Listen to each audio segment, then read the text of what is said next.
মুখ্যমন্ত্ৰী ডাঙৰীয়া আমাক নিবনুৱা কিয় বনালে আমাক নিবনুৱা কোনে বনালে এইখন চৰকাৰে অকল পৰীক্ষাহে পাতে কিন্তু ফলাফল ঘোষণা নকৰে যিবোৰৰ ঘোষণা হয় সেইবোৰৰ নিযুক্তি প্ৰক্ৰিয়া সম্পূৰ্ণ নহয় 2019 চনৰ 13 জুনতে বিদেশী ন্যায়াধিকৰণৰ 1600 বিভিন্ন পদ পূৰণৰ বাবে বিজ্ঞাপন দিয়া হ'ল সেইমতে বাছনি পৰীক্ষাও অনুষ্ঠিত কৰিলে 2019 চনৰ 11 আগষ্ট বাছনি পৰীক্ষাৰ ফলাফল ঘোষণাও কৰিলে 19 ছেপ্টেম্বৰ 2019 ফলাফল ঘোষণা কৰাৰ পৰা আজিলৈ প্ৰায় 16 মাহ অতিবাহিত হ'ল কিন্তু নিযুক্তি প্ৰক্ৰিয়া সম্পূৰ্ণহে নহল আপুনি হয়তো নাজানে যে এই 1600 ল'ৰা ছোৱালীৰ পৰাই অৰ্ধেক শতাংশ বিভিন্ন ব্যক্তিগত প্ৰতিষ্ঠানত কৰ্মৰত হৈ আছিল পৰীক্ষাৰ ফলাফল ঘোষণাৰ পিছত সেই ল'ৰা ছোৱালীবোৰে ব্যক্তিগত প্ৰতিষ্ঠানবোৰৰ কামৰ পৰা অব্যাহতি লৈ বিগত 16 মাহে নিবনুৱা হৈ বহি আছে এতিয়া আমাৰ কি হ'ব এই প্ৰশ্ন এতিয়া বিদেশী ন্যায়াধিকৰণৰ বাছনি পৰীক্ষাত সফলতাৰে উত্তীৰ্ণ 1600 চাকৰি প্ৰাৰ্থী এক ধূসৰ ভৱিষ্যতৰ এন্ধাৰ ছবিখনে নিৰাশাত ভুগাইছে বৰ্তমান এই 1600 যুৱক যুৱতী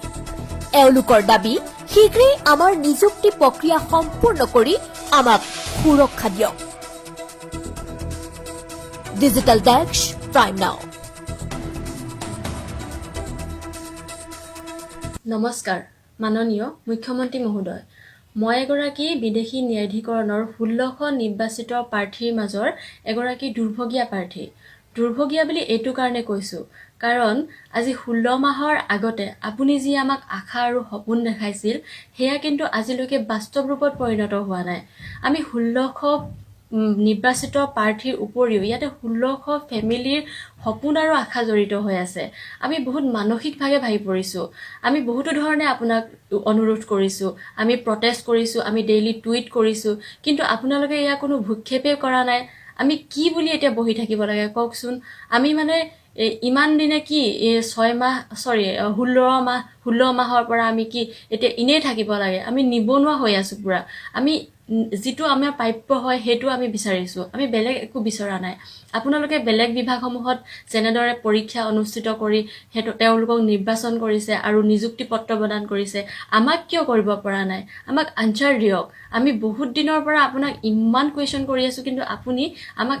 একদমেই ভুক্ষেপ কৰা নাই আমি বহুত ভাগি পৰিছো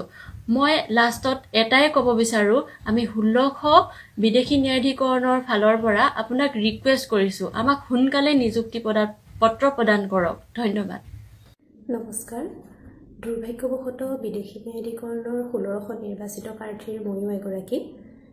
এই ভিডিঅ'টোৰ জৰিয়তে মই মাননীয় মুখ্যমন্ত্ৰী ডাঙৰীয়াক এটা কথা ক'ব বিচাৰো যে স্যাৰ যোৱা 14-15 মাহে আমি নিযুক্তি পত্ৰ লাভ নকৰিলো 2019 চনৰ ছেপ্টেম্বৰ মাহতে আমি দুটা পৰ্যায়ৰ পৰীক্ষাত উত্তীৰ্ণ হৈছিলো কিন্তু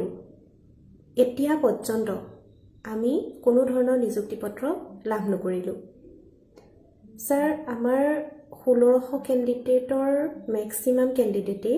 প্ৰাইভেট জব কৰি আছিল তেওঁলোকে যেতিয়া ফৰেইনাৰ্ছ ট্ৰিবিউনেলৰ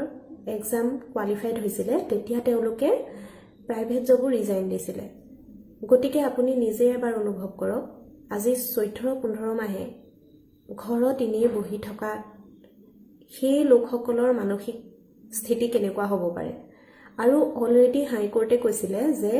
যিখিনি নিউ এফটি সেই নিউ এফটিখিনি যিখিনি ওল্ড পেণ্ডিং কেছ আছিলে সেই কেছখিনি ডিষ্ট্ৰিবিউট কৰিব লাগে কিন্তু আজি পৰ্যন্ত আমাক কোনো ধৰণৰ একো জাননী জাৰি নকৰিলে নিযুক্তি পত্ৰও প্ৰদান নকৰিলে আপোনাৰ ওপৰত বিশ্বাস আস্থা আমাৰ এতিয়াও আছে আৰু বিনম্ৰভাৱে আপোনাক অনুৰোধ জনাও যে অতি সোনকালে যাতে আমাক নিযুক্তি পত্ৰ প্ৰদান কৰে নমস্কাৰ মই ৰূপম দাস বিদেশী ন্যায়াধিকৰণৰ 1600 নিৰ্বাচিত প্ৰাৰ্থীৰ ভিতৰত এজন আপোনালোকে জানে যে বিগত যোৱা 2019 বৰ্ষত জুন মাহত আৰু অসম আৰক্ষী নিযুক্তি বোৰ্ডে বিদেশী ন্যায়াধিকৰণত বিভিন্ন পদৰ বাবে বিজ্ঞাপন প্ৰকাশ কৰিছিল তাৰ পিছৰ পৰ্যায়ত বৰ ততাতীয়াকৈ নিযুক্তি প্ৰক্ৰিয়া সম্পন্ন কৰি ছেপ্টেম্বৰ মাহতে ৰিজাল্ট ফলাফল ঘোষণা কৰিছিল আৰু আমিও ভাবিছিলোঁ যে আমাৰ নিযুক্তি প্ৰক্ৰিয়াটো অতি সোনকালে আমি নিযুক্তি লাভ কৰিম। কিন্তু তাৰ পিছৰ পৰ্যায়ত দেখা গ'ল বিগত 15 মাহে অসম চৰকাৰ তথা সংশ্লিষ্ট বিভাগে কোনো ধৰণৰ জাননী প্ৰকাশ কৰা নাই। কিন্তু আৰু বিভিন্ন সময়ত